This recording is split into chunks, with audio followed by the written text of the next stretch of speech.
I'll take care of it.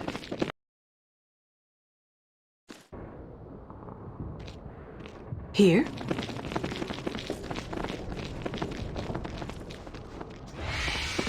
Free my people. Astrolabe. Whirls. Twirls. Free my people. Astrolabe. Whirls. Twirls.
Greetings, adventurers. Pardon me while I gather my thoughts. Who are you, and what has just come to pass?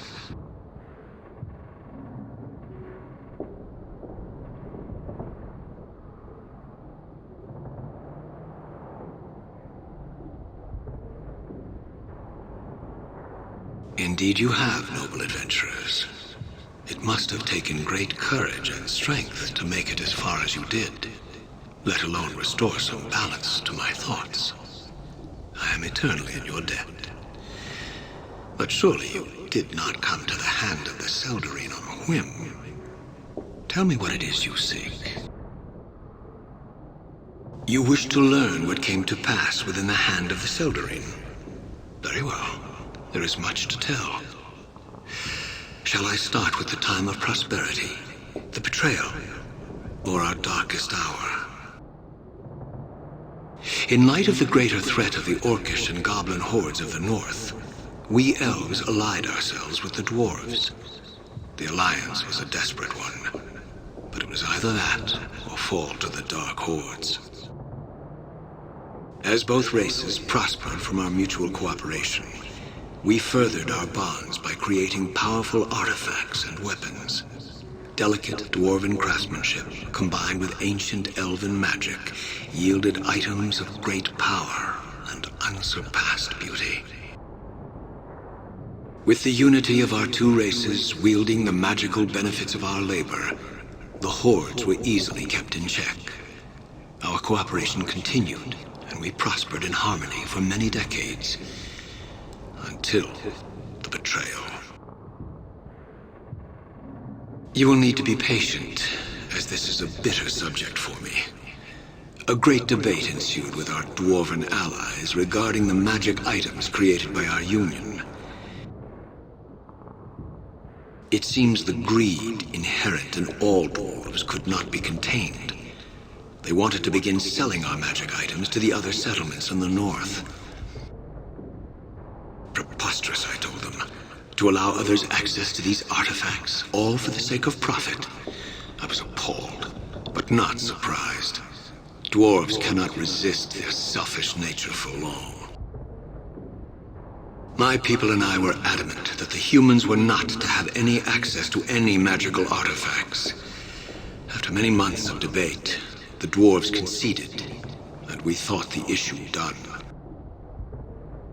Then, a day came that marked the fate of both races. Our forces encountered what we thought another typical group of the orc and goblin hordes. What should have been an easy battle turned out to be a hard-fought victory. For they were using artifacts and weapons created by the Alliance. Furious, we questioned the dwarves about this. No elf would ever give our greatest treasures to a hated enemy. The dwarves, of course, denied our accusations. In honor of our alliance through the decades, we extended our trust further and tried to come to some solution. We were fools to believe we could coexist with these rock-eaters. Any and all discussions just turned into open argument and further accusations.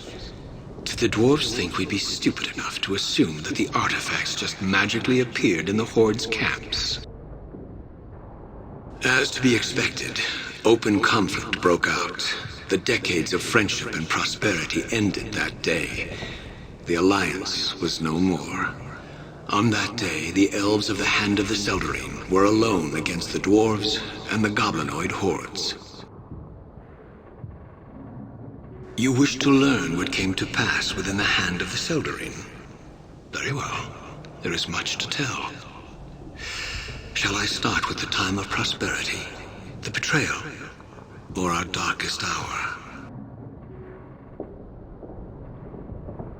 Centuries ago, the Hand of the Seldarine waged war with the dark hordes encroaching on the north. This war waged for decades, and towards the end, we found ourselves in a losing position. The tide of war was against us. Our forces were diminishing slowly but surely after every conflict. We were isolated from the rest of the elves south of us. With no support from our brothers and sisters, and impending doom at our doorstep, I became desperate.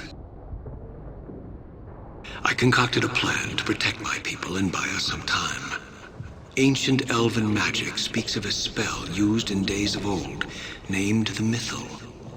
This Mythal embodies the land with a living and protective life force, personifying all that is elven. This living force can also be given abilities of a protective nature, powers that would have kept the dark hordes away from the Hand of the Seldarine and its surrounding lands. A chance to buy my people time and to marshal reinforcements from our southern brothers and sisters. Some say believing we had the power to bestow such magic was arrogance. Others would say using the Mythal in such a way was blasphemous. I stand by my decision. I did what I had to do to save my people. We began the preparations to lay a Mythal. In the weeks that came to pass, we fortified what remained of our forces within the Hand. My wizards and I locked ourselves within this tower and began the arduous process of laying a Mythal. Within this time, the orcs and goblins sensed our weakened state and moved in for the kill. The largest force we had ever seen besieged the Hand, and the Mythal was not near completion.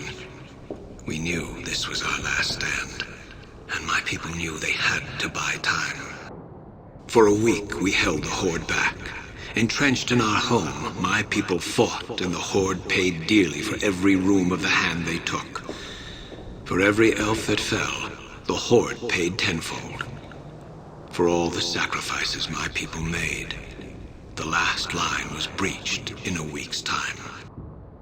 As the Horde began ascending the towers and the last of the defenders fell, I realized my people's sacrifice was not made in vain. We completed the last incantations for the Mythal. The spell was cast, and a shroud of pure light and energy engulfed the Hand. As I watched what I thought was our salvation enter every crevice of the Hand, I became horrified. Something had gone terribly wrong. The force that was supposed to bring life to the land began to twist and corrupt it.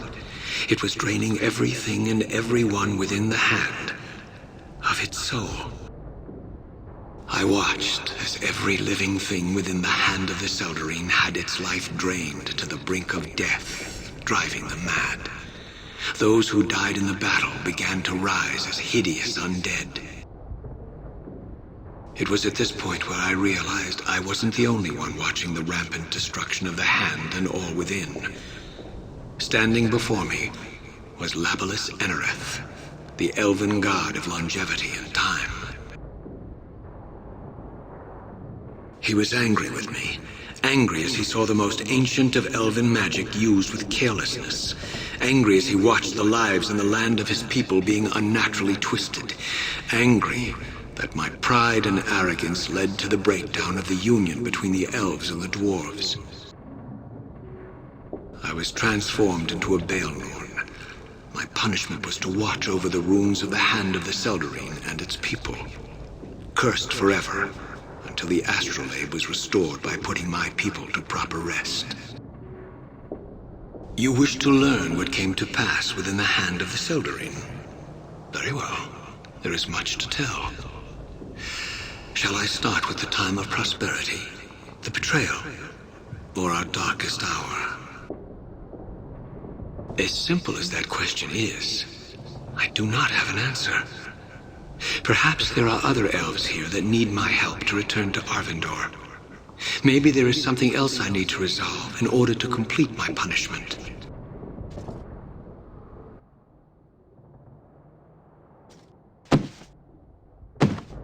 Something amiss?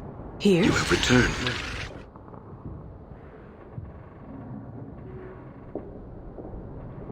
My beloved daughter. I see you are thorough in your search of the hand. The last entries describe her resolve to find a way to reforge the union with those accursed dwarves. I never saw her again. Fools! Can you not discern it with your own mind? Those dwarves committed the worst atrocity, knowing its impact on me. They murdered my daughter. For that, I will never forgive them. For the punishment I suffered for my arrogance and pride, Labelis be damned if he thinks I will forgive them for what they did. I would stay in this cursed form, never to see Arvindor, if it meant I could make the dwarves pay for their crime. Leave now! I will not speak of this anymore.